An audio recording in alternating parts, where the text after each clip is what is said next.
Baiklah, Assalamualaikum warahmatullahi wabarakatuh. Di sini saya akan menyampaikan video PDD buka TPT atau pernyataan diri dosen dalam unjuk kerja Tridharma Perguruan Tinggi.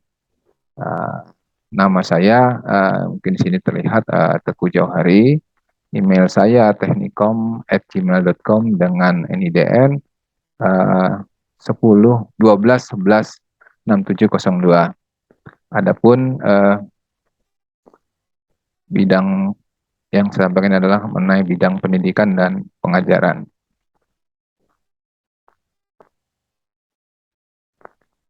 Nah, mengenai profil diri saya saat ini adalah dosen tetap di Universitas Nurdin Hamzah Jambi. Sedangkan saya saat ini home base saya adalah di program studi teknologi informasi. Tanggal mulai SK saya menjadi dosen yaitu tertanggal 1 Agustus 2018 dengan nomor SK 23 garing YDNH garing SK garing 8 Romawi garing 2018. Saat ini pangkat dan golongan saya masih di penata 3B, sedangkan jabatan fungsional saya adalah asisten ahli 150 tertanggal 1 Desember 2019 dengan tanggal SK saya untuk asisten ahli yaitu tanggal 30 November 2019 dengan nomor SK 1028 garing L10 garing KP titik 10.01 garing SK min INPS 2019. Sedangkan riwayat pengajaran, mata kuliah yang saya ampu, yang pernah saya ajarkan, yaitu mata kuliah jaringan komputer, kemudian mata kuliah Internet of Things atau IoT, kemudian juga ada mata kuliah rekayasa perangkat lunak, dan juga mata kuliah komunikasi data dan jaringan komputer, ada juga mata kuliah etika profesi, dan juga mata kuliah keamanan sistem informasi. Sedangkan metode penilaian adalah metode yang disesuaikan dengan kebijakan dari Universitas Nurdin Hamzah, yaitu di mana presensi dinilai kehadiran mahasiswa itu 10%, kemudian tugas mahasiswa itu dinilai sebanyak 20%, kemudian UTS 30%, dan ujian akhir semester itu poinnya adalah 40%. Ini adalah sesuai dengan kebijakan dari kampus Universitas Nurdin Hamzah. Sedangkan media pengajaran yang biasa saya gunakan adalah Vclass kebetulan, dan memang di Universitas Nurdin Hamzah itu sudah menggunakan LMS Learning Management System ya, dengan websitenya ini adalah vclass.unh.ac.id ya. Selain dari Vclass, media pembelajaran atau pengajaran yang saya gunakan adalah Google Classroom, Google Classroom.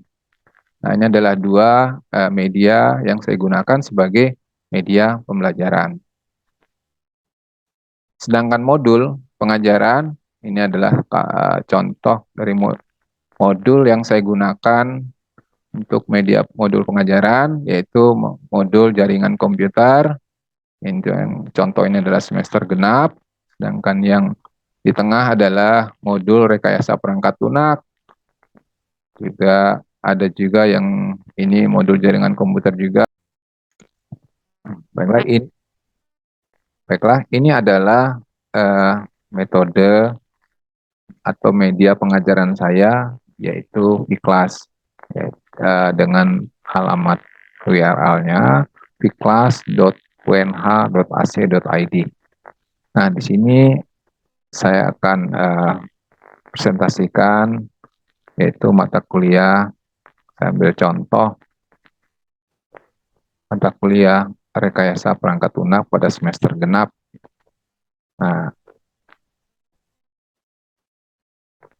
Nah, materi yang akan saya sampaikan di kelas rekayasa perangkat lunak atau mata kuliah rekayasa perangkat lunak adalah seperti yang tergambar atau muncul di layar share screen. Nah, ini adalah kuliah pertama saya, kemudian ada kuliah kedua, kuliah ketiga, dan seterusnya.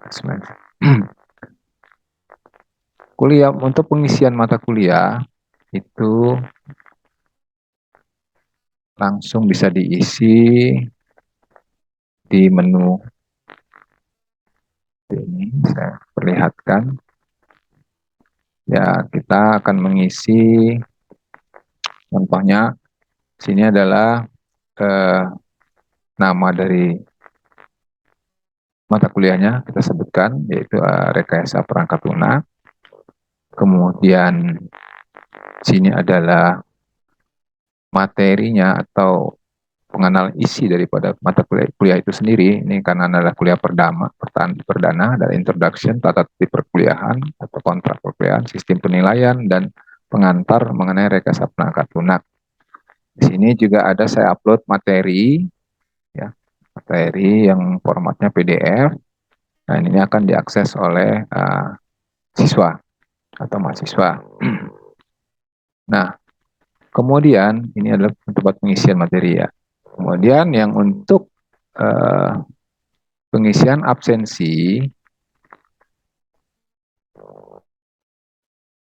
di Viklas ini juga sudah include dengan absensi mahasiswa. Ini ada absensi perkuliahan. Nah, saya akan buka absensi perkuliahan. Nah, di sini akan saya tampilkan semua mahasiswa yang mengikuti mata kuliah saya. Nah, di sini akan terlihat ya, di sini ada tanggal 7 April dari jam 4 sore sampai jam 5 sore kuliah perdana introduction. Nah, siapa saja yang mengabsensi akan terlihat di reportingnya absen. Akan saya buka. Nah, ini adalah report atau laporan dari satu semester, artinya dari awal perkuliahan pertama, tanggal 7, tanggal 14, tanggal 21, tanggal 28.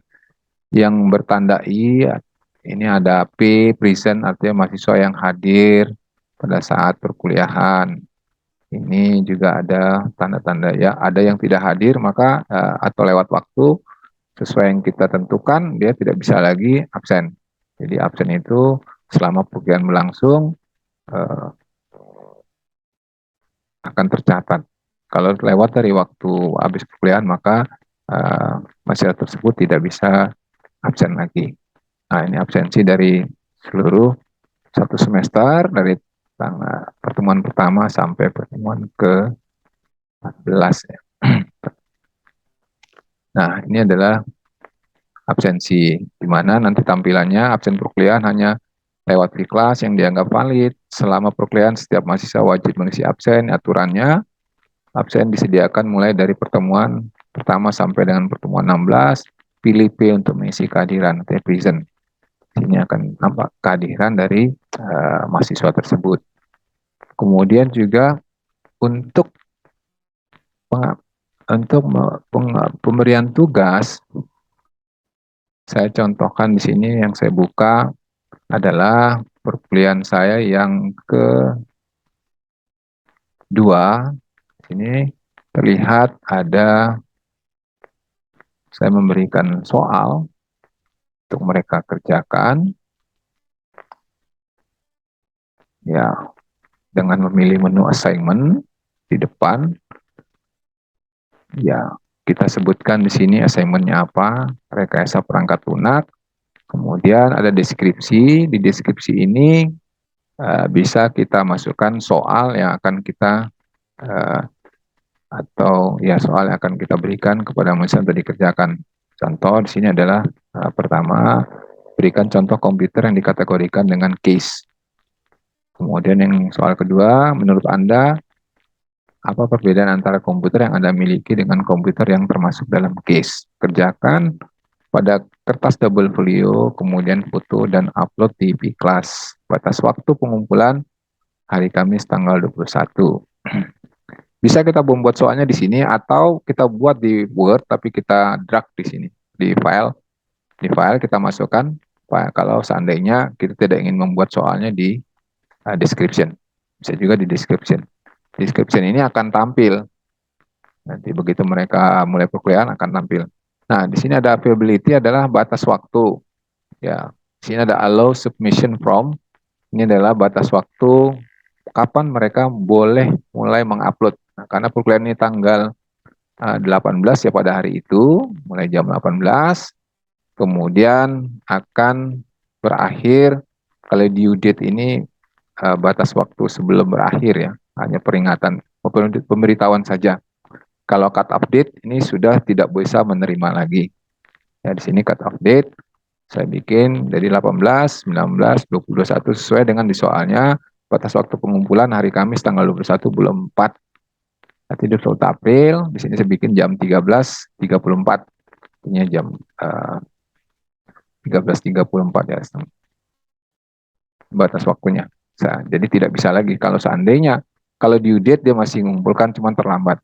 Ada statusnya terlambat, tapi kalau di cut off date sudah tidak bisa mengumpulkan. Nah, kalau remind me to a grade ini adalah memberi pesan ke message ke kita untuk memberi penilaiannya, batasnya mengingatkan kita untuk supaya memberi nilai. Dia juga bisa timbul message bahwa tanggal 26 nanti akan ada message kepada kita untuk memberi penilaian hasil dari tugas dari mahasiswa. Nah, di sini juga ada submission type. Kita bisa memilih file submission, artinya mahasiswa mengirimkan formatnya file.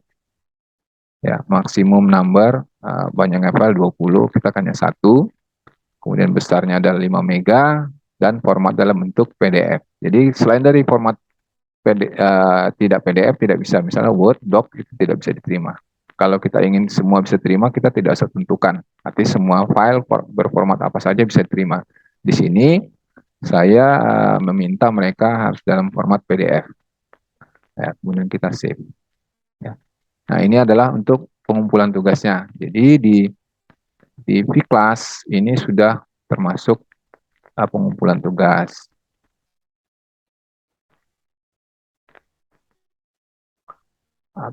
Jadi tadi juga sudah saya sampaikan absensi, kemudian pengumpulan tugas. Kemudian di sini kita juga bisa melihat siapa saja yang sudah mengumpulkan tugas. Kita tinggal sebagai dosen kita tinggal mengklik saja. Kemudian kita lihat di sini akan tampil grading summary-nya. Terus kita klik view all submission, maka akan tampil siapa saja yang mengumpulkan tugas. Nah, contoh di sini salah satu ada mahasiswa Erviana, dia mengumpulkan tugas, ya, dan nampak kelihatan file submission-nya dikumpul tanggal 20 April, kemudian yoga. Nah, kalau yang tidak ada mengumpulkan ini kosong. Nah, seandainya ingin saya memberi penilaian terhadap tugas yang diberikan, kita bisa langsung mengklik grade.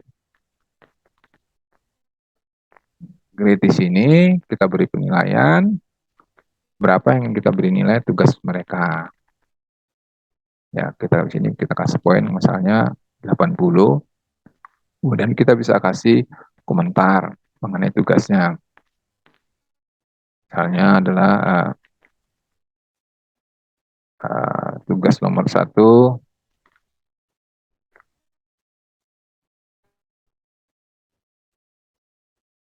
jawabannya lebih detail lagi.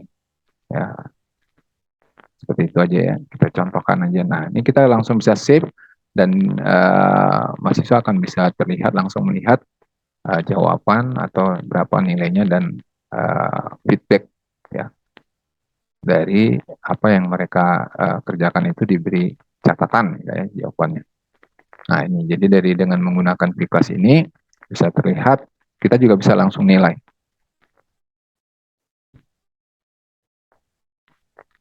Saya rasa itu adalah contoh dari penilaian dan kemudian ada absensi dan pengisian atau bagaimana mengumpulkan tugas.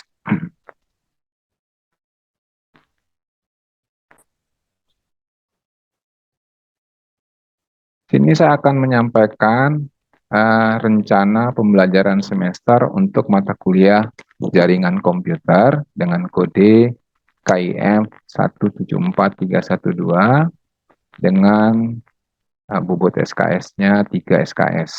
Ini dilaksanakan pada semester 4 di program studi informatika. Terlihat di sini ada capaian pembelajaran. Nah, di sini ada capaian pembelajaran, ada CPL, Prodi yang dibebankan pada mata kuliah. Yang pertama adalah kemampuan membangun perancangan penerapan, pengujian, dan pemeliharaan sistem jaringan komputer yang berorientasi pada skala kecil dan besar. Kemudian CPL yang kedua, kemampuan membuat pemodelan data serta membangun jaringan komputer untuk pengorganisasian data dan penjaminan keamanan akses data. Sedangkan CPL ketiga, kemampuan memahami konsep dasar bidang ilmu komputer, rekayasa dan teknologi jaringan komputer yang ditunjukkan dengan tanggung jawab terhadap pekerjaan dan kewirausahaan serta menjunjung tinggi hukum dan etika moral. Sedangkan capaian pembelajaran mata kuliah yaitu pertama adalah CPMK pertama, kemampuan membangun perencanaan dan perancangan sistem jaringan komputer yang berorientasi pada skala kecil dan besar, hampir sama ya. Kemudian CPMK kedua, kemampuan membangun penerapan pengujian penggunaan sistem jaringan komputer yang berorientasi skala kecil dan besar. CPMK yang ketiga, kemampuan membangun aplikasi jaringan komputer untuk pengorganisasian data dan penjaminan keamanan akses data. CPMK keempat, kemampuan memahami konsep dasar bidang ilmu komputer, perekayasaan dan teknologi jaringan komputer yang ditunjukkan dengan tanggung jawab terhadap pekerjaan. Dari mata kuliah jaringan komputer, saat ini yang saya gunakan adalah Tannenbaum AS 2011 dengan judul Computer Network, 5th edition, edisi kelima, dengan penerbit Prentice Hall UK dengan nomor ISBN 978 013 2126953. Nah, itu adalah mengenai penjelasan rencana pembelajaran semester untuk mata kuliah jaringan komputer pada program studi S1 Informatika Universitas Nurdin Hamzah.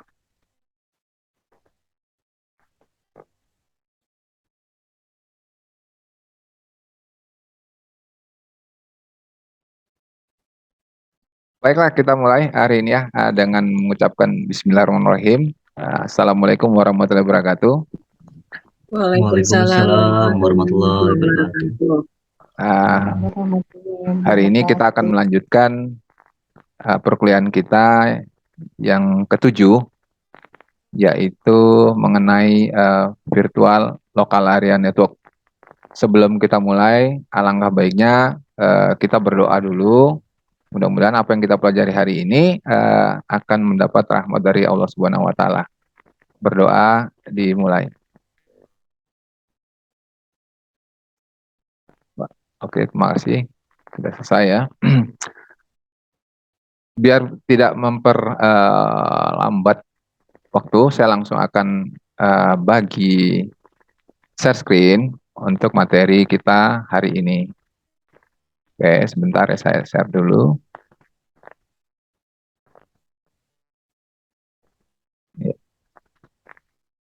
Sudah terlihat di layar? Sudah, Pak. Sudah. Yang lain juga mudah-mudahan sudah ya. Sudah, Pak. Oke. Ya, hari ini adalah tentang virtual local area network. Sedangkan yang bisa agar mahasiswa dapat memahami pada perkuliahan hari ini tentang bagian-bagian penting dari jaringan komputer. Itu yang pertama. Yang kemudian yang kedua adalah agar mahasiswa dapat mempelajari dan menjelaskan pengertian serta bagian dari LAN dan Virtual Local Area Network. Saya lanjut berikutnya, slide berikut. Nah, ini adalah apa sih yang dimaksud dengan VLAN? VLAN tadi mungkin sudah saya sebutkan di depan, Virtual Local Area Network. Nah, ini mungkin hanya sebagai gambaran saja. Ada virtual, ada gambar di situ, sesuatu yang virtual itu masih tidak real ya. Kalau lokal itu ya hanya terjadi pada di bagian itu saja, area, bidang, network, atau jaringan. Lebih jelasnya ini di slide yang ketiga. Apa sih definisi daripada virtual local area network? Nah, kedepannya akan saya sebutkan VLAN saja, biar lebih mudah. Nah, pemisahan jaringan secara logis yang dilakukan pada switch. Nah, jadi kalau lihat di gambar, di sini ada sebelah tradisional local area network segmentation. Nah, di sini kalau sebelumnya yaitu setiap jaringan itu menggunakan satu switch ya.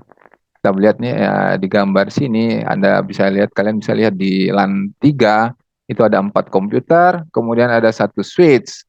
Kemudian di LAN 2 ya tadi katakanlah LAN 3 tadi adalah lantai 3, LAN 2 adalah lantai 2. Dia akan membutuhkan satu switch lagi karena kita ada pertemuan ketujuh.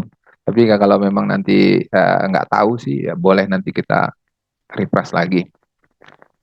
Terus yang gambar berikutnya ada yang with VLAN. Kalau di atas without VLAN, kemudian yang di bawah adalah VLAN ya. VLAN ini ya tadi udah sebutin, virtual local area network. Dengan menggunakan VLAN untuk membangun 3 jaringan hanya kita membutuhkan satu switch saja. Anda, kalian bisa lihat nih di sini ya, di atas itu butuh 3 switch, tapi di saya ini yang dengan VLAN kita hanya satu. Nah, kita bayangkan kalau diimplementasi di sebuah kantor ya. Jadi sebuah kantor yang atau hotel yang setiap lantainya tuh misalnya ada 5 lantai atau ada beberapa departemen, kita nggak perlu beli, misalnya kita punya 5 departemen, diimplementasi sehari-hari, katakan ada bagian keuangan atau bagian gudang atau bagian apa ya, resepsionis. Nah, itu harus satu bagian satu switch. Tapi dengan menggunakan VLAN kita cukup buat beli satu switch saja. Ya. Satu switch aja sudah bisa mewakili 3 switch tadi. Ya. Oke, saya lanjut. Nah, ini masih juga contoh yang masih seperti yang tadi, cuma lebih detail saja. Bagaimana tanpa VLAN? Ya, tanpa VLAN, same as single VLAN, same as single VLAN. Jadi ada permintaan, ya kalau seandainya ada dari ini, yang komputer yang ARP request, dia misal minta minta suatu data, kalau tanpa VLAN, dia akan minta ke setiap komputer. Setiap komputer dia akan kirim nih, oh saya minta data ini, oh nggak ada, dia akan pindah lagi ke sebelahnya. Ada nggak di sini? Pindah lagi, pindah lagi. Sehingga ini butuh waktu. Nah, di sini kan dikatakan bahwa no VLAN to subnet. Ya, ada 2 subnet nih, 2 subnetting yang berbeda. Ya, di sini kita bisa lihat, sini kan 172.172.30.121. Kemudian sini 172.30.2.10 ya. Ya, kemudian sebelahnya 172.30.1.23. Maksudnya gambar merah ini dan merah ini yang dia minta sebenarnya di sini nih, yang warna merah sama merah. Tapi karena tidak menggunakan VLAN, dia akan keliling. Dia nanya ke sini, nanya ke sini. Oh, ternyata ketemunya yang warna di sini. Nah, ini butuh waktu.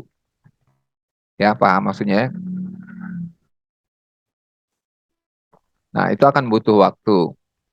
Nah, butuh waktu. Nah, di sini artinya kalau kita mengarahkan langsung ke yang warna merah, dia nggak akan keliling. Memang secara teoritis kalau 4 PC atau 4 komputer ini nggak begitu terasa lambat. Tapi kalau misalnya sudah 5 lantai dengan satu lantai 30 komputer. Jadi kalau 5 lantai itu 150 komputer, ini akan jadi masalah ya, permintaan data.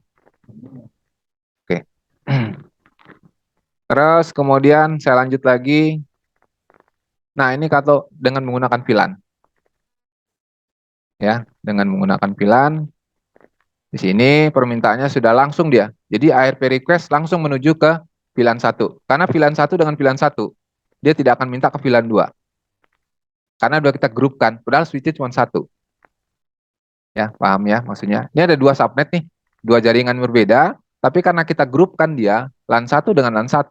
Kalau LAN 1, dia akan minta ke LAN 2, nggak akan minta ke VLAN 2. Dia akan minta data ke VLAN 1, karena satu grup. Kita bikin sama-sama dia VLAN 1. Gitu. Yang VLAN 2 akan berkomunikasi dengan VLAN 2. Nggak akan bisa berkomunikasi, padahal ini sama-sama dalam satu network. Oke? Saya lanjut lagi. Nah, ini operasi. Jadi penggunaannya kalau lihat di sebelah sini, operationnya, lihat di sini ada switch yang gambar kotak nih, lihat. Ada satu-satu nih saya bikin kotak merah, kemudian 31 kotak merah. Ya, kelihatan ya, VLAN 1, VLAN 1. Di bawahnya, yang di atas 1, 2, 3, 4, 5, 6 itu adalah port. Sedangkan yang di bawah 1, 2, 1, 2, 2, 1 itu VLAN. Jadi yang bisa berkomunikasi adalah nih, 11, 31, dan 61 karena sama-sama satu. Ya, ada lagi nih 61 nih. Tapi kalau dipakai ini karena komputernya cuma beberapa ya. VLAN, ingat, VLAN itu cukup jelas ya. Ya, ingat saja bahwa VLAN itu adalah satu grupnya. Walaupun dia networknya sama. Tapi kalau kita pisahkan dia akan bisa koneksi. Baik, lanjut ya. Nah, ini adalah gambar fisiknya. Ya, ada VLAN 1, VLAN 10. Defaultnya adalah VLAN 1. Nah, ini nanti yang untuk di sini prakteknya. Ya, ini perintahnya nanti akan saya coba di praktek. Ya, kita lanjut ke praktek. Oke. Selamat bertemu kembali rekan-rekan mahasiswa di mata kuliah jaringan komputer. Hari ini materi kita adalah VLAN atau biasa disebut juga dengan virtual local area network. Ini saya ketik judul ya, materi kita hari ini virtual local area network.